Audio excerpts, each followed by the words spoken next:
Just watch this. The moment I press this switch, it instantly sends a warning message to my phone. So today we are building a simple GSM warning alert system using Arduino and SIM900A module. For this project, I am using an Arduino Uno, SIM900A GSM module, one buzzer, one push switch, and a breadboard. First, I place the buzzer and the push switch on the breadboard. Next, I connected the positive side of the buzzer to digital pin D5 using a jumper wire. The negative side is connected to the common ground. One side goes to digital pin D2 and the other side is connected to the common ground line of the breadboard. Now it's time to connect the SIM900A module.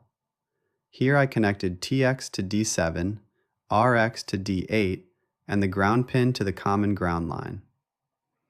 I am using separate power supplies for Arduino and the GSM module, so connecting the common ground is very important for proper communication. After completing the connections, I connected the Arduino to my laptop and uploaded the code. Inside the code, don't forget to enter your own phone number with the country code, so the warning message comes directly to your phone. Now insert a 2G supported SIM card into the GSM module. This module does not support 4G. Once powered on, if the LED starts blinking slowly, that means the module is connected to the network. And now for the final test. The moment I press the switch, the buzzer gives a warning beep and the message is instantly sent to my phone. This simple warning system is now ready, perfect for basic security alert projects.